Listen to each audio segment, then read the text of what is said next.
of faith in our judicial system, the erosion of confidence in the capacity of our public servants to make the people's lives better, safer, and healthier. In,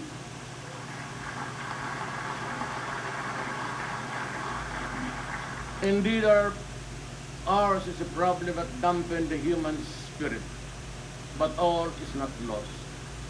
I know that there are those who do not approve of my methods of fighting criminality, the sale and use of illegal drugs and corruption. They say that my methods are unorthodox and verge on the illegal. In response, let me say this. I have seen how corruption bled the government of funds which were allocated for the use in uplifting the poor from the mire that they are in. I have seen how illegal drugs destroy individuals and ruin family relationships. I have seen how criminality, by means all foul, snatched from the innocent and the unsuspecting the years and years of accumulated savings, years of toil, and then suddenly they are back to where they started. Look at this from that perspective and tell me that I am wrong.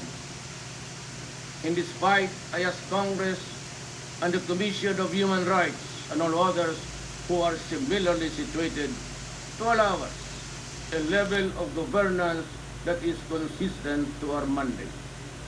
The fight will be relentless and it will be sustained. As a lawyer and a former prosecutor,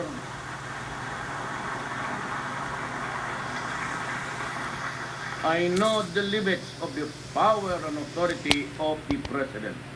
I know what is legal and what is not. My adherence to due process and the rule of law is uncompromising.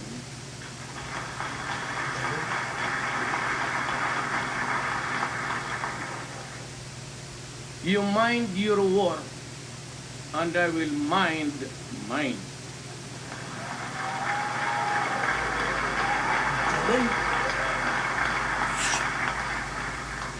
Malasakit, tunay na pagbabago, tinud-anay ang kausaban.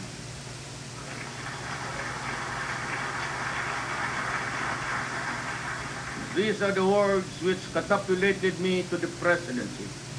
The slogans were conceptualized not for the sole purpose of securing the votes of the electorate. Tinud-anay ang kabaguhan, mao kani ang tumong sa atong gobyerno.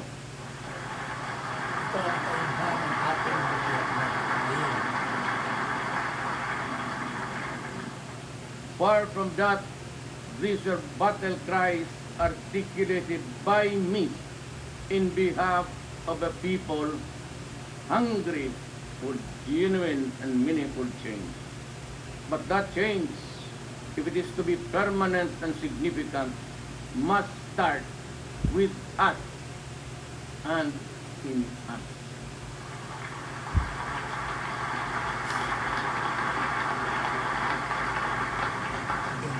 To borrow the language of F. Jose, we have become our own worst enemies, and we must have the courage and the will to change ourselves.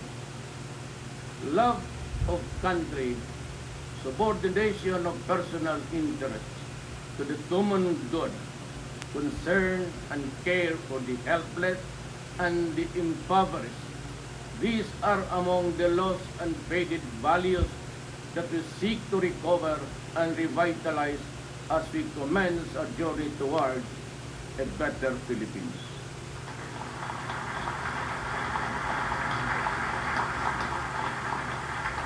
The ride will be rough, but come and join me just the same. Together, shoulder to shoulder, let us take the first wobbly steps in this quest. There are two quotations from revered figures that shall serve as the foundation upon which this administration shall be built. The test of government is not whether we add more to the abundance of those who have much. It is whether we provide for those who have little, says Rodrigo. And from Lincoln, I draw this inspiration. You cannot strengthen the weak by weakening the strong. You cannot help the poor by discouraging the rich. You cannot help the wage earner by pulling down the wage payer. You cannot further brotherhood by inciting class hatred among men.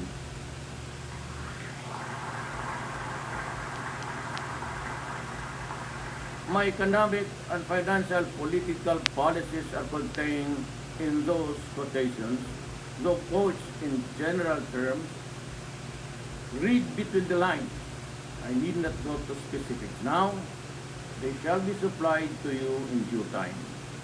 However, there are certain policies and specifics of which cannot help wait for tomorrow to be announced.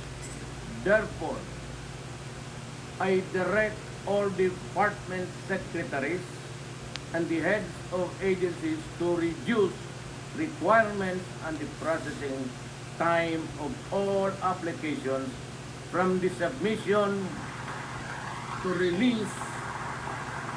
I order all department secretaries and heads of agencies to remove redundant requirements, and compliance with one department or agency shall be accepted as sufficient for all. I order all department secretaries and heads of agencies to refrain from changing and bending the rules of government contracts, transactions, and projects already approved and awaiting implementation. Changing the rules when the game is ongoing is wrong. I abhor secrecy and instead advocate transparency. In all government contracts, projects, and business transactions, from submission of proposals to negotiation to perfection and finally to consummation. Do them and we will work together. Do not do them, we will part sooner than later.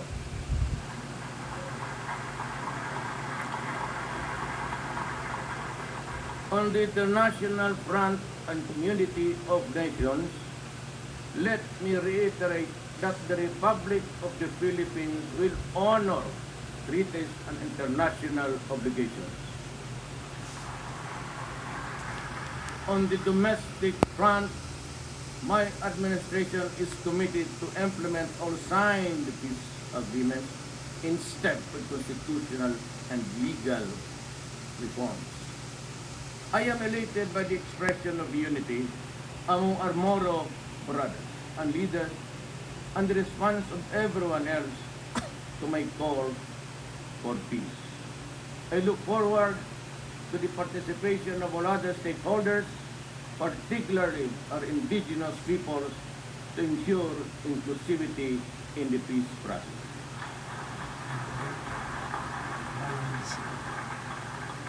Let me remind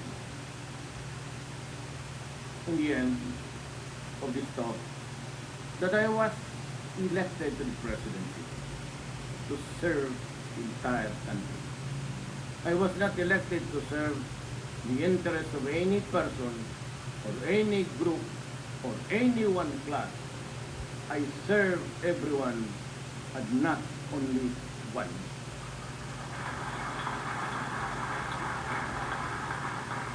And that is why I have adopted as an article of faith the following lines written by someone whose name I could no longer recall. Said, I have no friends to serve. I have no enemies to hunt. Descending, therefore, I now ask everyone, and I mean everyone, to join me as we embark on this crusade for